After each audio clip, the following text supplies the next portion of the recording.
आप सभी का एक बार फिर से स्वागत है आपके अपने चैनल एग्जाम्पल्स में। आप सबने पिछली वीडियो थॉर्नडाइक तो जरूर देखी होगी। तो कैसी लगी आपको क्लास? समझ आया आप लोगों को? कमेंट में जरूर बताइए। और आज हम पढ़ेंगे इवान पावलव। तो बने रहिए हमारे साथ। अगर आपने चैनल को अब तक सब्सक्राइब नहीं किया है तो कर लीजिए, क्योंकि आपको आगे और वीडियो मिलेंगी इसी तरह। और अब हम आगे की वीडियो में ज्योग्राफी के टॉपिक शुरू करेंगे, जिसमें आपको ट्रिक से याद कराने की पूरी कोशिश करेंगे। और अगर आपको इस क्लास का पीडीएफ चाहिए तो लिंक डिस्क्रिप्शन में है, ज्वाइन करें। तो चलिए, ज्यादा समय न बर्बाद करते हुए शुरू करते हैं। अच्छा, कभी सोचा है कि स्कूल की आखिरी घंटी बजते ही वो जो एक अलग सी खुशी होती है ना, वो क्यों होती है? या फिर ट्रैफिक की लाल बत्ती देखकर अपने आप पैर ब्रेक पर क्यों चला जाता है? इन सभी सवालों का जवाब पता है कहाँ है? एक बहुत ही मजेदार मनोवैज्ञानिक सिद्धांत में छिपा है, और आज हम उसी की गहराई में उतरने वाले हैं। तो हमारी कहानी की शुरुआत होती है एक रूसी वैज्ञानिक इवान पेट्रोविच पावलोव से। और मजेदार बात यह है कि वो असल में सीखने या मनोविज्ञान पर काम नहीं कर रहे थे, वो तो पाचन क्रिया पर रिसर्च कर रहे थे। और इसी काम के लिए उन्हें 1904 में नोबेल पुरस्कार भी मिला था। लेकिन इसी रिसर्च के दौरान उन्होंने कुछ ऐसा देखा जिसने मनोविज्ञान की दुनिया को हमेशा हमेशा के लिए बदल दिया। तो चलिए, अब सीधे चलते हैं पावलव की उस मशहूर एक्सपेरिमेंट पर, जिसने शास्त्रीय अनुबंधन यानी क्लासिकल कंडीशनिंग के सिद्धांत को जन्म दिया। ये प्रयोग कुत्तों पर किया गया था, और ये जितना सुनने में सिंपल लगता है ना, उतना ही गहरा है। इस पूरे एक्सपेरिमेंट को हम 3 आसान स्टेप्स में समझ सकते हैं। पहला स्टेप, कंडीशनिंग से पहले जब कुत्ते के सामने खाना रखा गया तो जाहिर है उसके मुंह से लार टपकी, ये तो नेचुरल है, इसमें कुछ सिखाया नहीं गया। दूसरा स्टेप, अब पावलव ने क्या किया, खाना देने से ठीक पहले एक घंटी बजाना शुरू कर दिया। घंटी बजाई, फिर खाना दिया, और ऐसा कई बार किया। और फिर आया तीसरा और सबसे अहम स्टेप। एक समय ऐसा आया कि सिर्फ घंटी की आवाज सुनकर ही कुत्ते के मुंह से लार आने लगी, भले ही खाना सामने हो ही ना। बस यहीं पर सीखना पूरा हो गया था।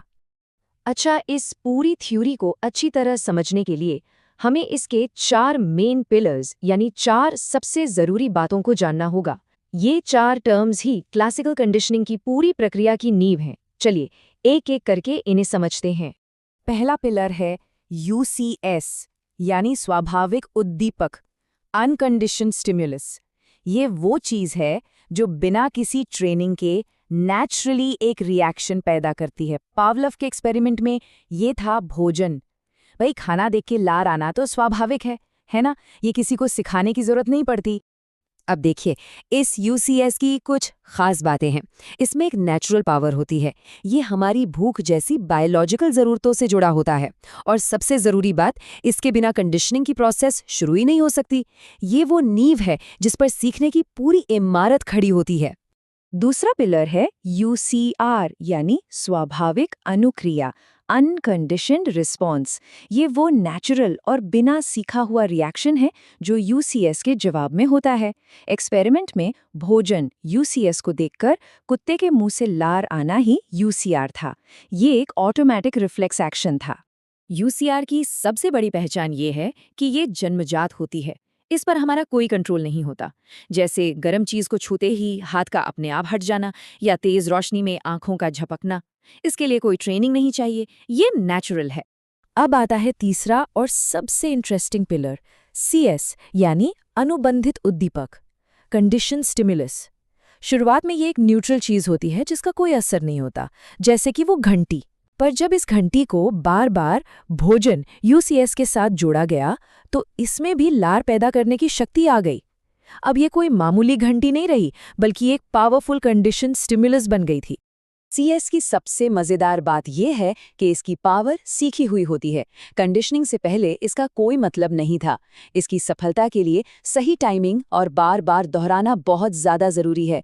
घंटी को भोजन से कुछ सेकंड पहले ही बजाना होता है, ताकि दिमाग दोनों के बीच एक मजबूत कनेक्शन बना सके। और हमारा चौथा और आखिरी पिलर है सीआर यानी अनुबंधित अनुक्रिया, कंडीशन रिस्पॉन्स। ये वो सीखी हुई प्रतिक्रिया है जो अब अनुबंधित उद्दीपक सीएस को देखकर होती है। पावलव के प्रयोग में सिर्फ घंटी की आवाज सुनकर कुत्ते का लार टपकाना ही सीआर था। ये इस बात का पक्का सबूत था कि कुत्ते ने घंटी और भोजन के बीच एक कनेक्शन बना लिया है। CR पूरी तरह से सीखा हुआ व्यवहार है। अब यहाँ ध्यान देने वाली बात यह है कि दिखने में ये UCR यानी लार आने जैसा ही है, लेकिन इसका कारण बिल्कुल अलग है। ये नेचुरल नहीं है, बल्कि अनुभव से पैदा हुआ है। और हाँ, ये अस्थायी भी हो सकता है। मतलब अगर बार-बार सिर्फ घंटी बजाई जाए और खाना न दिया जाए, तो धीरे-धीरे ये रिएक्शन खत्म भी हो सकता है। चलिए अब आते हैं उस हिस्से पर जो यूपी टेट और दूसरी टीचिंग एग्जाम्स के लिए सबसे ज्यादा इम्पॉर्टेंट है, यूसीआर और सीआर के बीच का अंतर। अक्सर लोग यहीं पर गलती कर देते हैं, लेकिन आज हम इस कंफ्यूजन को हमेशा के लिए दूर कर देंगे। इस टेबल को बहुत ध्यान से देखिए। यूसीआर और सीआर में जो मुख्य अंतर है वो है उनके कारण का। बस इतना पूछना है, लार क्यों आई? यूसीआर का कारण है स्वाभाविक उद्दीपक यानी भोजन, ये प्राकृतिक है, जन्मजात है। वहीं सीआर का कारण है अनुबंधित उद्दीपक यानी घंटी, ये सीखी हुई प्रक्रिया है। तो लार आना दोनों में कॉमन है, लेकिन उसका ट्रिगर, उसका कारण अलग-अलग है। तो एग्जाम के लिए ये मेमोरी ट्रिक रट लीजिए, ये आपकी बहुत मदद करेगी। सीधी सी बात है, अगर लार भोजन को देखकर आ रही है तो वो स्वाभाविक है यानी यूसीआर, और अगर लार घंटी को सुनकर आ रही है तो वो सीखी हुई है यानी सीआर। बस इतना याद रखना है कि प्रतिक्रिया का कारण क्या है, प्राकृतिक या सीखा हुआ। इस मुख्य सिद्धांत के अलावा पावलव ने कंडीशनिंग से जुड़े कुछ और भी जरूरी नियम बताए। ये नियम हमें सिखाते हैं कि सीखा हुआ व्यवहार कैसे बदलता है, कैसे फैलता है और कैसे वापस भी आ सकता है। पहला है विलोपन, एक्सटिंक्शन, मतलब अगर बार बार सिर्फ घंटी बजाओ और खाना दो ही नहीं तो लार आना बंद हो जाएगा। दूसरा है सामान्यीकरण, जनरलाइजेशन, इसमें कुत्ता घंटी से मिलती जुलती हर आवाज पर लार टपकाने लगता है। तीसरा है विभेदीकरण, डिस्क्रिमिनेशन, जहां वो असली घंटी और दूसरी मिलती जुलती आवाजों में फर्क करना सीख जाता है।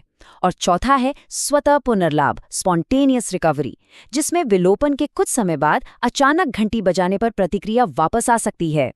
तो अब सबसे बड़ा सवाल, एक टीचर के लिए इस सिद्धांत का क्या महत्व है? भाई, हम इसे अपने क्लासरूम में कैसे इस्तेमाल कर सकते हैं?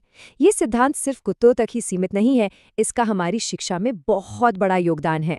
हम इस सिद्धांत का इस्तेमाल करके बच्चों के मन से गणित या किसी और विषय का डर निकाल सकते हैं।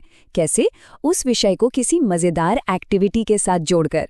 बच्चों को अक्षर सिखाते समय ए के साथ एप्पल का चित्र दिखाना भी इसी का एक बेहतरीन उदाहरण है। स्कूल में प्रार्थना, सफाई और अनुशासन जैसी अच्छी आदतें भी इसी सिद्धांत से डाली जाती हैं। एक पॉजिटिव और खुशनुमा माहौल बनाकर हम बच्चों में सीखने के प्रति एक अच्छा नज़रिया विकसित कर सकते हैं। चलिए, जाने से पहले इन चारों इंपॉर्टेंट शब्दों का एक फटाफट क्विक रिवीजन कर लेते हैं।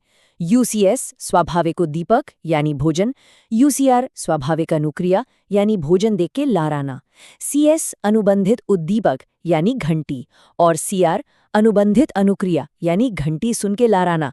बस याद रखिए, यू मतलब है अनकंडीशन्ड या नेचुरल और सी मतलब है कंडीशन्ड या सीखा हुआ। और अब जाते जाते एक सवाल आप सभी के लिए, इस पर जरूर सोचिएगा। आपके मोबाइल की जो नोटिफिकेशन टोन है वो आपके लिए क्या है? एक स्वाभाविक उद्दीपक यूसीएस या एक अनुबंधित उद्दीपक सीएस? इसका जवाब हमें इस बात की गहरी समझ देगा कि ये सिद्धांत हमारी रोजमर्रा की जिंदगी से कितना ज्यादा जुड़ा हुआ है।